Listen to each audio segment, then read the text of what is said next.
Welcome to the Bella Vista Gardening Program. I'm Jerry Horner, and with me today is JB Portillo. Portillo. Why do I always do that to your name? But it's okay. Oh my goodness, I can't believe I always do that to you. Hot dogs. Hot dogs, okay. Okay, but you are a fellow member of the Bella Vista Garden Club, and you're also a Benton County Master Gardener, and you're a Northwest Arkansas Master Naturalist. Yes, ma'am. And I don't know when you sleep, but don't. apparently you don't, No. because she is a busy, busy lady, and her first year as a Benton County Master Gardener, which was last year, no, the year before last. Yeah, the year before last. She was the Rookie of the Year because she put so many hours in and so many projects. She was like the star of the class. And then this year you got the Leadership Award because you just went on and on and on, you know, with your projects. Energizer Bunny. You must be, I tell you, I'm going to get some of your batteries. You're just full of life and enjoying it. So, but today we're going to talk about gardening in January. There's not a whole lot to do in January, but there are some things we have to think about. Au contraire. But you There's you're not out there every day. Oh, you don't know. Oh, you're going to tell us we're out there every day? I'm going to have to clear my calendar. So anyway, we're going to talk about gardening in January and what we need to do. So, Well, let me get started. Now, Okay. a lot of people think that you can't garden in January, but you don't have to be out digging Yeah. and doing things like that. You've already put your beds to rest for the winter. hopefully. Yes, most of us have. Yes. Some of us have. But you know what the most fun is? Leafing through, no pun intended on the leaves, your garden catalogs, getting ready and planning for the Right. next year. That is so much fun. It is, and it's Yes. important. It Very is. important. And then, you know, too, you can sketch out your garden plan for next year. Decide where you're going to plant, what you're going to plant, what to grow, your spacing, things like that. Right, what you have to move. That's it. That's right. And you do. Yeah. You can also do. Some of us. Now, I'm not as good about it as I'd like to be, but some of us actually make gardening journals for the year. Right. And you can start the new one by looking back and seeing what might not be a good idea for this year. Or And I use a calendar. Calendar in the works, garage. I too. write down on the calendar. Yeah. You know, when I sprayed, when I did this, Yeah. anything that unusual happened in the garden, I write it down. And that way, hopefully, we learn. Now, Mother Nature kind of takes over and throws us a curve, but that's okay. We're at her mercy. Yes. Yes. Another thing, if you have a wood-burning fireplace, you know, that wood ash, as long as you don't go overboard, you should always get a soil test first. Right. But, you know, and that this is a good time of year to get a soil is, test. it Because is. they're not real busy right now. That's it. So it's a good time to take your soil test. But that wood ash can be a very good additive to the garden. Right. Now, speaking of soil test, that's where you have to just take like 4 or 5 samples in a garden and mark it. Like if you have a rose garden, a perennial grass, and you have to have about 2 cups of dirt. You want to go down about 6 inches, and make sure it's really dry. Yes. It's not too hard this time of year, but make sure it's really dry. And you take it to the extension office on 102. Yes. And they're free. Yes. The soil tests are free in Arkansas because there's a tax on pesticides that pays for it. In some states, you have to pay up to $24 for one soil test. Isn't that something? It's amazing how it's free here. So that's one. Take advantage of that. That's it. That's good That's to take right. advantage of. You can also check your trees for rodent damage. You know, all those little critters out there are trying to find whatever they can. Yeah, homes in there. That's right.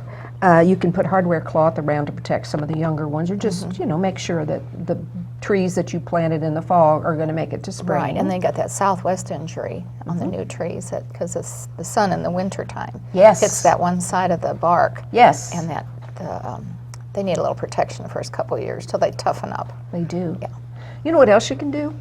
Now, starting in January, I believe, you know, maybe a little on into the spring, but you can cut branches of like forsythia or pussy willow or crabapple and all of that, and actually start them in the house and force them to bloom. They will bloom. Yeah. You just put them in warm water and That's right. and they'll bloom in the house. It takes a little while, but they'll bloom. Yeah. Yeah. Yeah. And so you can garden in January, I'm guess telling you. I guess you can. Yeah. I guess you can. Holiday plants, I don't know. Do you save your poinsettias? No, I don't usually. Okay. They usually die by the second week of. I don't have a good place for them Gotcha. where they get the right sun. Yes. I don't have drafts because I have in-floor heat, but I just don't do well with poinsettias. Well, those people that do, if you put them near a bright window and there's a way you can actually save them, I've not tried that. I used to do that and plant them in the garden, and they make a beautiful bush for the summer, a beautiful green bush. But I've never tried to bring them back with the 12 hours light and dark, so I haven't tried that. Yeah. It's a lot of work. It is. Yeah. And also check those tender bulbs that you have in storage. Look for any signs of decay or anything like that, or mold or Yeah, I mildew. have my amaryllis bulbs and some shredded paper. Yeah, shredded paper, that's a good idea. That's, yeah. Shriveling means there is insufficient relative humidity, so I'm not that picky. I just kind of throw mine in there, and if they live the next Well, month. the garage has got pretty much moisture in it. You know, the humidity. It's not like the house gets dried out with the Sure, heat. sure. And then let's talk about two things that are really important to me, and I believe to you as well, especially as a master naturalist and master gardener. I like to feed the birds. Oh, yeah. I feed them all year round. And I also make sure that they always have some unfrozen water to drink. That's really important. Yeah, it is. Because if they, don't have water, they're going to expire. Yes. Yes, they will. That's a good word, They expire. expire. Okay. The final thing is recycling that Christmas tree. Oh, the Christmas trees. Yeah. And there's so much you can do with that. You can make mulch out of it, actually, if you decide you want to do that.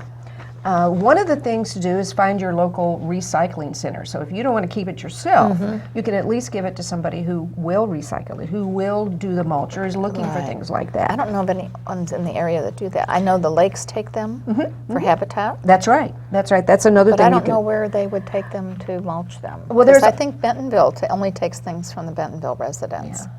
I wish the POA had a recycling facility like that. Maybe we'll work have on to that work in the on that. future. We need it. I have a wood chipper, Yeah, I do too. so we can do our own that way. Right. Of course, we don't want to start that business on the side. No. We have too many Christmas trees in the yard. That's right. But it really works good for mulch and for your garden paths and things like that.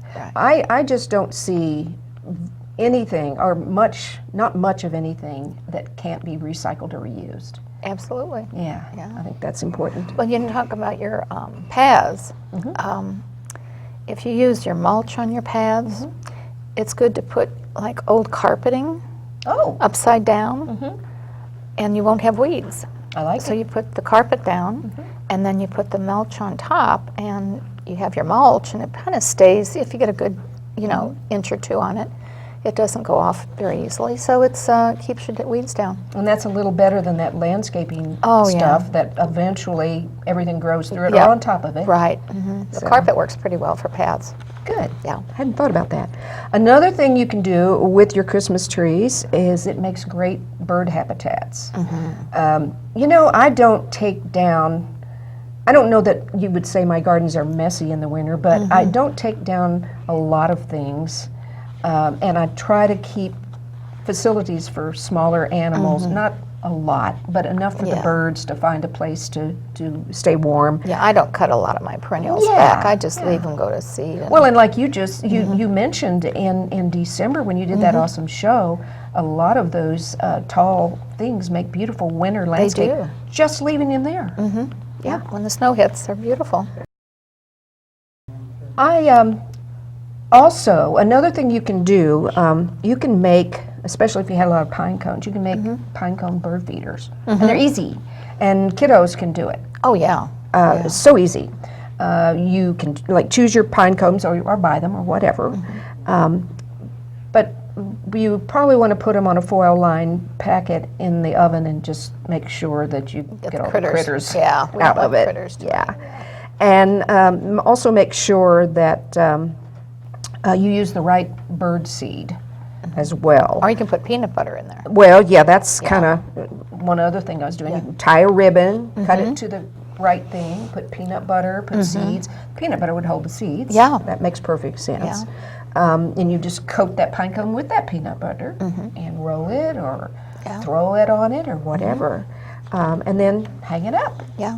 And it's like a little present for them. And little kids, oh, they love doing things like that. Yeah, they do. That's a great project for the grandkids. Yeah. It really is. You can use suet, you can use shortening, you can use lard as well to hold the And the seeds. Bella Vista Garden Club has a recipe for suet on their website. And I think it's just gardening information. Okay. And you'll see recipes. I think you'll see a recipe to mix. But I just use about anything. I use leftover cereal or breadcrumbs or there's all kinds of things you can put in there just to get rid of some things. Sure, So sure. it's a great And way they to love it. get rid of that stale cereal that you didn't eat. That's right. So Another thing you can do is, you mentioned a little bit earlier, you can create a fish habitat. And that's where a lot of the lakes and things like that, and sometimes the rivers, especially, as you mentioned, I'm a master naturalist as well, and it helps not only with the fish habitat, but also to keep shorelines from eroding. They use the trees a lot of times for that. right, and I know they collect them at the POA collects them for the lakes, and I think it's always in the Vista about where to take your trees. Okay. So they tell you where to take them. See, I've only To been here for habitat. 2 years, and I learn something new every day. Well, you learn every day. Every day is another learning opportunity. So Absolutely. I don't think a day goes by I don't learn something from somebody. I do recommend, though, you got to make sure you get all the tinsel and the decorations Yeah. and the hooks and things like Yeah, that off of your of there, trees. yeah. You don't want that to, sure they're or really- chemicals, the flocking and things like Yeah, that. if you flock the trees, I don't think that would be Probably good to not work. Not work. No. Okay. And then again, it's always really important, there's, with a lot of the floods and things, the shorelines, they really do use a lot of natural things like that to make sure there's no erosion along Right. those shorelines. Yeah, if you haven't, planted your edgings with some type of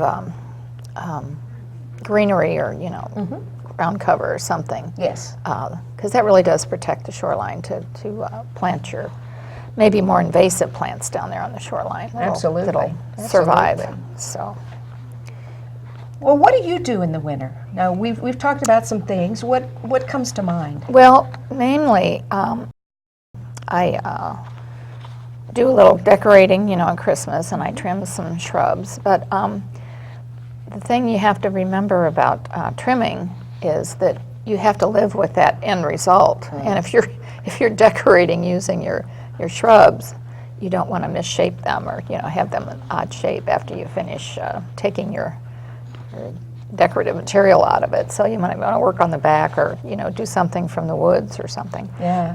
Excuse me. But in the winter, it's basically just kind of planning for the year and going through catalogs. And the main thing about catalogs is you just get so enthusiastic about all these plants you see.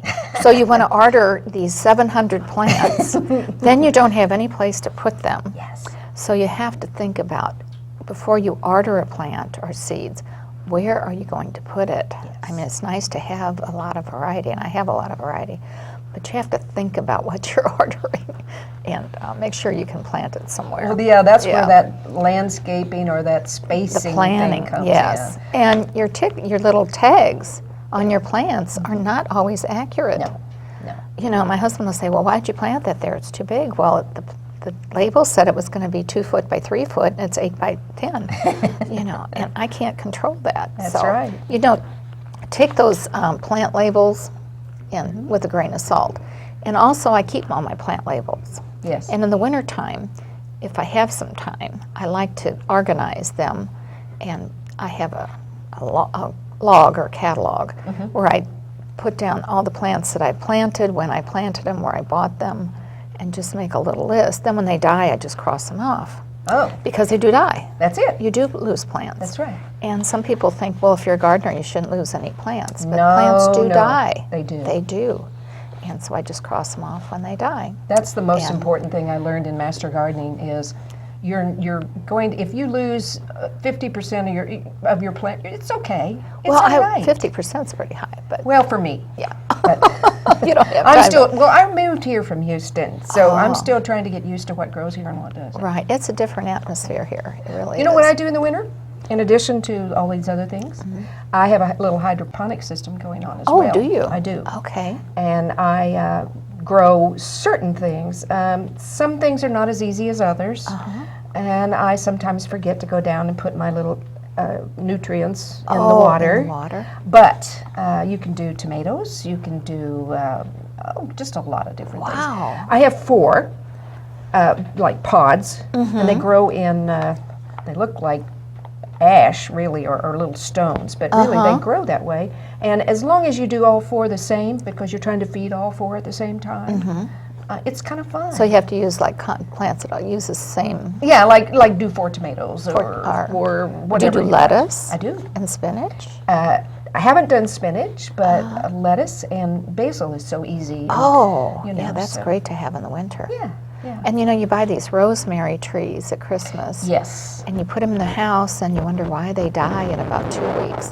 Rosemary does not like to be inside. It doesn't. It needs a lot of moisture and it needs a lot of light.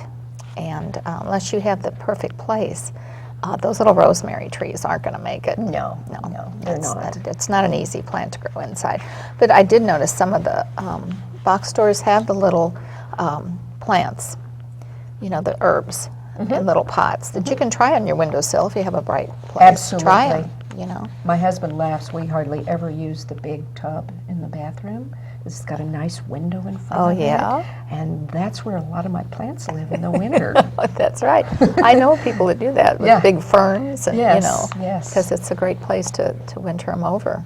Yes. So. Showers are better anyway. Yeah, they are. They are.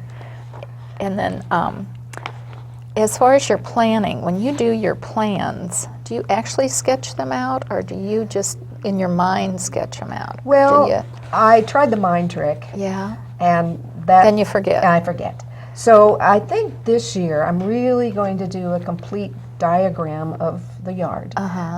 Because I've gotten rid of all landscaping plants. I'm only doing natives. So it's a conversion. It's a conversion. And it takes time to do that. It does. It does. So I think this year that's what I'm going to do. And I'm thinking about doing a couple of apple trees. Oh, the orchards are really coming in now, and people growing their own vegetables and fruit trees, and it's getting very popular. Speaking to grow of that, your own. Is if the winter is kind of mild. I mean, I've got turnips going on right now. Yeah. And in January sometimes you still have those things. Oh yeah, you have with your winter vegetables. Yeah, So that's true. I don't know what the weather's going to be like this Well, year. I don't know either, and I don't know if anyone has taken the persimmon seed, the test to see what kind of winter we're going to have. We do have a persimmon tree near us, so I might have to check on that seed. They say if you break open the seed, which is not easy to do, that seed is hard to get open, but if you open the seed, it will tell you the winter forecast, and then the fork is a mild winter. Okay. And the spoon is wet winter, a lot of snow, and the knife, it'll either be a fork, knife, or spoon. And the knife means a cold cutting winter. Uh-oh. So I'm just not sure which kind of winter we're going to have. I'll have to check the persimmons. I think they tested it in Little Rock, and they saw spoons and knives, both. Oh, well. So that's Little Rock, but that's not Farmer's here. Almanac is also another really good place. Right, yeah. To And look. have you ever gardened using the Farmer's Almanac as far as planting? I do. You do the planting I have a times? little, but a lot of that came probably from my grandfather, who probably did the Farmer's Almanac, because he had all these little things that if this happens, you plant, and you plant by a full moon, or you do, it's not voodoo, it's just really stuff by the moon. Just the atmosphere. And I've forgotten exactly what they are, but there's a certain time to plant your potatoes in March. Well, if you hit like my calendar that I make, yeah. so if I take the Farmer's Almanac and then I mark my calendar and pencil in, like a certain week or certain time to be planting things, Yes. that would be a great It tool would. to use for It the would. coming year. Is just take your new calendar and plot out your things based on the almanac and try it. You do I'll try. garden in January. Well, I guess I do. I do. So anyway, the other things we do need. Oh, you want to talk about the Naturalist? You know what? Yes, I represent several amazing organizations. Master Gardeners has my heart, I think. And I love the Bella Vista Garden Club. Yeah, that's a great club. We're going to be doing so many great things under Tony Lacassi's leadership this year. I'm very impressed. But I wanted to share with you something that's coming up for the Northwest Arkansas Master Naturalist. Okay. And I believe we have a brochure. brochure Okay. that will explain a lot. But every year, along with other training classes that are going on. For example, Master Gardeners are actually doing their training the last 2 weeks in January. Right. They always train in January. We have a full program going on. We actually partner with Washington County, and I'm kind of the training coordinator this year. Along with all their other jobs. Yes. Right? But also, right after that, the Master Naturalist, as you can see on the screen right now, too, it gives a little bit of an idea of what it's all about. We kind of refer to the naturalist as being master gardeners on steroids. Well, it's right. because, you do the stars, you do the toads, you do Critters, the all critters, you do the geology and everything. Anyway, what I wanted to make sure you knew is that their training, which is probably, if we could see the back of that card again, it gives a little bit of an idea about when that training starts. And it starts in February, first week in February, and it's on Saturdays. Every Saturday. Every Saturday, and you graduate in May. And a lot of it's done out at Hobbs Okay. and various places like That's that. a great place to have the training. That's a wonderful So, asset. yes, it is. So anybody that's interested, please contact us. We Well, still have room. we'll have some information on the Bella Vista Garden Club website. Good. We can put some information Excellent. on there, and we'll just have a link to their website. They do have a website.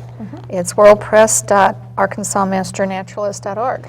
And I think it might be on there, but it might need to could be be. updated. Right. Okay. Oh, so we'll get that on the front page, and, Yeah. and so if Thank you do you. want to go to the classes, you can sign up, and it'll give you all the information. You know what one of the most fun classes is? Is learning to identify frog and toad calls. Oh, really? You can tell by their calls what they are? Yes. Well, I didn't know And that. what See, I kind of learn every time. species in the area. Really? Yeah. Oh, that's a great thing. Now, you to look have. pretty silly out there at night making Kind of phone calls. listening. But it's still fun. Yeah. Well, the Master Naturalist, there's quite a few in the garden club. Yes. There's some in the garden club, Yes. and there's some in the Master Gardeners. Yes. A lot of the Master Gardeners are Master Naturalists too, and it's just like I said, it's another step towards Yes. really being aware of your environment. Absolutely. And making sure that it's there for the next generation and the generation after that. So we are, we have quite a job to make sure that we pass on something a little better than we received. Yes, we do. That's the main thing. And it's getting to be a harder job all the time. It is. But using native plants really helps too. So I think we'll probably have a program on native plants this year. And we'll be discussing them quite a bit, how you can change your garden from the hostas and the things imported from China and from, the Far East to the native plants that grow here. Sure. So that'll be a great thing to have. Sure. Okay. Absolutely. And then the other things for the garden that we need to do is if we have this ice and snow, we've had a very mild winter so far, but if we have the ice and snow, they can break your limbs on your trees and shrubs. Yes. But you don't want to try to take off any ice. If you have an ice storm, don't try to remove the ice from your trees and shrubs. That just breaks them. But if you have snow, you can kind of take a broom and, fluff it and try to get the snow off if it's too heavy. Right. So, And if you see any burned looking foliage on your evergreens, ignore it for the rest of the winter. right, you're going to have a little winter damage sometimes. Yes. Sometimes. It may not be the most pretty thing to look at, but it serves You for can extra handle it protection. in the spring. You can handle that. And then you have to pay attention to if you have grass near your driveway, don't use salt on your driveway because that salt's going to go right on your grass. Yes. And then you're going to have burnt grass. So just be sure you're aware of what you're putting down. Yes. I think the sand really works better, and cat litter also is helpful with the ice and snow. Absolutely. Rather than salt. So salt's not a good thing to have in the garden. It's too Well, too except dangerous. Epsom salt in the summer. Epsom That's salt different. is a little different. Yes. I put Epsom salt around my dogwoods in February. I've just always done that. I don't know why, but January, February, I put Epsom salt around. I've just heard that was a good idea. So Maybe we're getting to be old farmers and maybe we can write our own getting book or back to something. nature and the Yeah. old ways, Yes. right? Yes. And We need to pay attention to the forecast, oh obviously. yeah, and make sure you got your moisture in your plants that you just planted, like trees and shrubs that were just recently planted. Be sure and check the moisture. If we don't get rain over the winter, just maybe put a couple buckets of water out there, once in a while. They will So. be very thankful But to it's do that. it's time. Winter's a time to grab that hot chocolate or hot tea or that hot cider. I love hot cider, and curl up with the garden catalogs and just go through and view your wish list. That's right. So. And dream. And then if you want more information on gardening, Bella Vista Garden Club has great information, and the Master Gardener website has information too, a lot of gardening information on that. And the next meeting of the Bella Vista Garden Club is going to be Wednesday, January 27th, 11 o'clock at the United Lutheran Church on Cooper Road. And our program is going to be